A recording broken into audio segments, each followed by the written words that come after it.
Salut à tous. Hello. Alors, je suis avec Stéphane, je suis aussi Stéphane, et on va vous présenter une nouvelle fonctionnalité qui vient de sortir sur Genius Locky. Peut-être avant qu'on plonge dans cette fonctionnalité, Stéphane, est-ce que tu peux te présenter? Alors, je suis Stéphane Lecornet, moi je suis professeur à la Haute École d'ingénieurs d'Yverdon-les-Bains. Voilà. Et Steph Cruchon, fondateur de Genius Locky. On va vous présenter une fonctionnalité qui s'appelle Snapshot dans Genius Locky. Je crois qu'on n'a pas trouvé de meilleur nom on n'a pour pas ça. cherché d'autres noms, mais ça marche bien, Voilà. je pense. Alors, l'idée, en fait, ça va être de trouver des images géoréférencées que vous pouvez intégrer maintenant dans vos lieux Genius Locky, qui sont des images historiques super intéressantes. On va vous expliquer ça en détail, et qui permet aussi de sourcer facilement d'où vient cette image et de gérer aussi les droits d'utilisation de ces images. Donc, Stéphane va vous en dire un peu plus. Alors du coup, oui, on se base sur une plateforme qu'on a développée ici à l'école d'ingénieurs d'Yverdon qui s'appelle Snapshot et qui permet de géoréférencer en 3 dimensions des images historiques. Donc on a des images historiques de plusieurs propriétaires, par exemple la bibliothèque de l'EPFZ ou la bibliothèque cantonale de Fribourg. Puis à partir de là, des volontaires géoréférencent des images. Donc on a plus de 330 000 images historiques qui sont positionnées dans toute la Suisse. Mhm.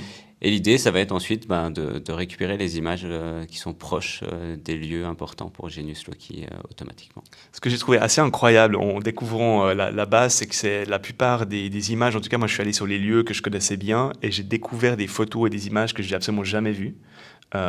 Oui, exactement. Toujours, tout le monde fait toujours le test de regarder autour de chez Ouais. soi, c'est quoi les images historiques qu'on a. Et puis, du coup, on a des images noir et blanc qui datent du début du siècle, du début de la photo, des fois, des images aériennes, des images terrestres. On a même quelques gravures ou peintures historiques qui sont géoréférencées. Donc, il y a pas mal de choix. Il y a souvent, on voit que ça a beaucoup évolué ces dernières décennies autour de chez soi. Pierre Snapshot, tu peux nous expliquer rapidement le fonctionnement. Donc, ces images, elles sont déjà géolocalisées, c'est ça? Alors, l'idée de base, c'est qu'on a des images qui ne sont pas encore géolocalisées.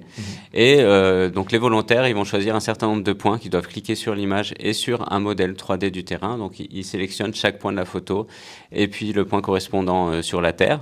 Et puis, à partir de là, on va justement pouvoir identifier exactement où est positionnée l'image en 3 dimensions. Ouais. Ce qui est vraiment impressionnant, vous avez 1500 volontaires. Exactement. Donc, on a plusieurs volontaires. Alors, il y en a vraiment quelques petites dizaines qui sont très très actifs avec plusieurs milliers de photos dans le top 3 des volontaires. Ouais.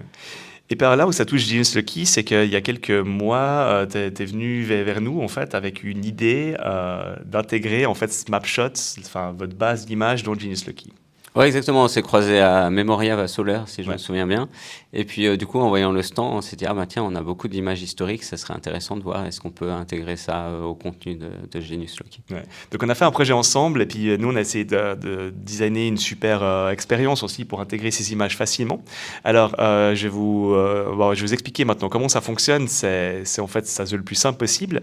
Alors, la première condition, c'est que votre lieu doit être déjà géolocalisé. Donc, vous devez mettre la coordonnée de votre lieu et à ce moment-là, on va en fait faire une recherche en fait des images snapshots à proximité. C'est bien ça? Oui, exactement. Ouais. Du moment qu'on a découvert des images, alors là, ce qui peut se passer déjà, c'est que si vous êtes en France ou pas en Suisse et trop loin des images, vous ne verrez pas la fonctionnalité parce que du coup, vous utiliserez l'outil d'ajout d'images normal et vous arriverez sur votre galerie photo, voilà, classique. Mais si vous êtes en Suisse et si vous êtes proche d'images géoréférencées, et ben à ce moment-là, on va pouvoir avoir la liste des images avec un petit titre, description et puis la source. Et du coup, on vous montre seulement des images dont vous avez les droits, donc qui sont libres de droits, pour pouvoir être intégrées directement dans l'application. Donc elles sont vraiment très proches du lieu normalement d'intérêt. Ouais. Il y a certaines photos quand même à assez haute altitude. Hein. Donc on a certaines photos qui sont des photos aériennes, des photos terrestres qui vont plutôt montrer le lieu plus proche.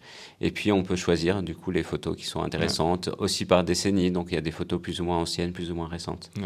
Et ce qui est vraiment génial, c'est que du moment où vous sélectionnez la photo et vous l'ajoutez, elle va s'intégrer directement dans Genius Locky avec, et ça c'est très important, directement les bons crédits, etc., Exactement. les droits d'attribution. donc pour que vous ayez le droit de les utiliser. Ouais, exactement. Donc déjà, on sélectionne seulement les photos qui sont disponibles libres de droit, et puis on met l'attribution quand il y a besoin aussi avec la licence qui correspond. Voilà. Donc, vous pourrez déjà profiter de ces presque 400 000 photos de Snapshot en Suisse. Je sais que Snapshot, vous commencez à vous étendre, enfin le projet s'étend à d'autres régions, c'est ça? Oui, on a quelques photos en Autriche, en Allemagne maintenant, même Rio de Janeiro et le Japon. Et du coup, on est assez ouvert il y a des bibliothèques d'images en France pour voir comment on pourrait les intégrer dans la plateforme. Donc voilà, on espère d'avoir de plus en plus de Genius Lucky avec des photos Snapshot à l'intérieur. Et puis encore un grand merci, Stéphane et ton équipe d'avoir travaillé sur ce projet. On est super fiers du résultat. Bah, merci à toi et c'était super agréable de travailler sur le projet. Ciao.